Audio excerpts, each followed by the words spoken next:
नमस्कार, आपण पाहतात लक्षवेध 24/7 अपडेट। आमचा प्रयत्न तुमची साथ। चला तर पाहूया सविस्तर व्हिडिओ। नाशिक जिल्हा धनुर्विद्या संघटना आणि महाराष्ट्र धनुर्विद्या संघटना यांच्या संयुक्त विद्यमाने 23वे सब ज्युनियर रिकव्हरी कंपाऊंड व इंडियन फेरी राज्य तिरंदाजी स्पर्धा दिनांक 21 ते 23 डिसेंबर 2024 या कालावधीत नाशिक येथे होत आहे। सदर स्पर्धेसाठी यवतमाळ जिल्ह्यातील दिग्रस तालुक्यातील लक्षवेध क्रीडा अकॅडमीचे खेळाडू यांची निवड झालेली आहे।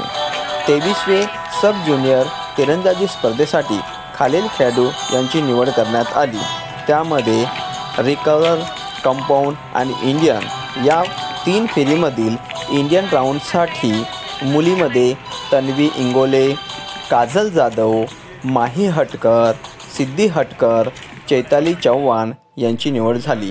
तर पुरुषमध्ये भावेश चव्हाण, दिनेश राठोड, आयुष्मान चौधरी, रितेश तायडे, मयूर गजकर व क्रिश राठोड यांची निवड झाली।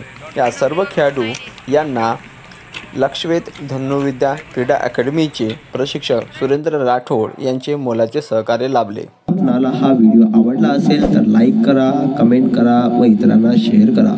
तसेच या चॅनलवरील अपडेट व्हिडिओ पाहण्यासाठी चॅनलच्या बेल आयकॉनला क्लिक करायचा विसरू नका। मी नरेंद्र राठोड, लक्षवेध ग्रुपसह लक्षवेध 24/7 अपडेट। धन्यवाद।